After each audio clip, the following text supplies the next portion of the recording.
কি বলেছে তোমার পীর, কি বলেছে আকাবির। উনি যদি শুধু ভণ্ড পীরদের বিরুদ্ধে বলতেন তাহলে আমাদের কোনো কথা ছিল না। পৃথিবীর মধ্যে যত মানুষ আছে সকল মানুষকে তিন ভাগে ভাগ করা যায়। এক ভাগ হচ্ছে মুমিন, আরেক ভাগ হচ্ছে কাফির, আরেক ভাগ হচ্ছে মোনাফিক।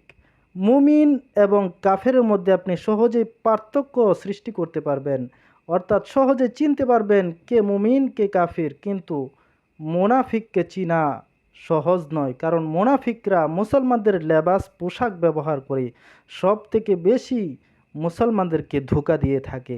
আর সেই মুনাফিকরা অনেক সময় মুসলমান এবং কাফেরদের মাঝামাঝি অবস্থানে থাকে, অর্থাৎ তাকে দেখে আপনি মুমিনও বলতে পারবেন না এবং তাকে দেখে কাফেরও বলতে পারবেন না।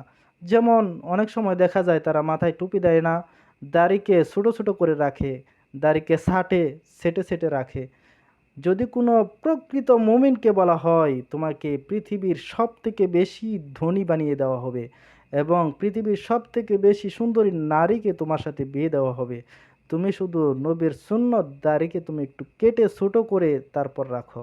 কোনো প্রকৃত মুমিন তা করতে পারে না। মুমিনের পক্ষে এটা করা সম্ভব নয়, এটা করতে পারে একমাত্র মুনাফিকরা। আর সেই মুনাফিকরাই সব থেকে বেশি আল্লাহর ওলিদের সাথে দুশ্মনী করে। অথচ আল্লাহ রাব্বুল আলামিন হাদিসে কুদসিতে উল্লেখ করেন, মান আদালি ওয়ালিয়ান ফাকাদ আযানতুহু বিল হারব।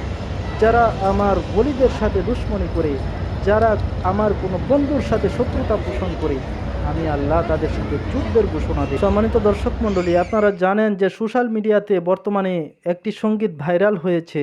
যে সঙ্গীতটি গেয়েছেন মশিউর রহমান নামে একজন কণ্ঠশিল্পী, যিনি তার সঙ্গীতটির মাধ্যমে আল্লাহর অলিদের বিরুদ্ধাচরণ করেছেন, হক্কানি পীর মাশায়েখদের বিরুদ্ধাচরণ করেছেন। ওনার হয়তো জানা নাই যে আমাদের ভারতীয় উপমহাদেশে ইসলামের আগমন ঘটেছে আল্লাহর অলিদের মাধ্যমে। আর উনি ওনার সঙ্গীতের মধ্যে বলেছেন যে কি বলেছে তোমার পীর, কি বলেছে আকাবির, কি বলেছে তোমার বাপদাদারা। এই যে সঙ্গীতটি, এই সঙ্গীতটির মাধ্যমে তিনি সকল পীর, পীর বলতে হক্কানি বা ভণ্ডামি যত পীর আছে সকল পীরকে তিনি এখানে মেনশন করেছেন। উনি যদি শুধু ভণ্ড পীরদের বিরুদ্ধে বলতেন তাহলে আমাদের কোনো কথা ছিল না, কিন্তু উনি হক্কানি পীরদেরকেও এখানে অন্তর্ভুক্ত করেছেন।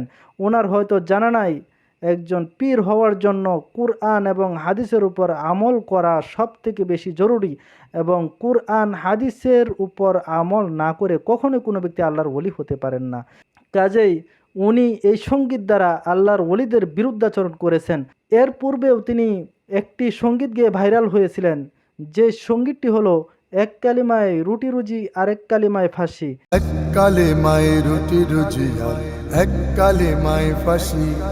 আপনারা জানেন যে পৃথিবীর মধ্যে সকল মুসলমানদের কালিমা হচ্ছে একটা, লা ইলাহা ইল্লাল্লাহু মুহাম্মাদুর রাসূলুল্লাহ। কখনোই কোনো প্রকৃত মুসলমান, কখনো কোনো প্রকৃত মুমিন এই কালিমার মধ্যে পার্থক্য বা বিভেদ সৃষ্টি করতে পারে না।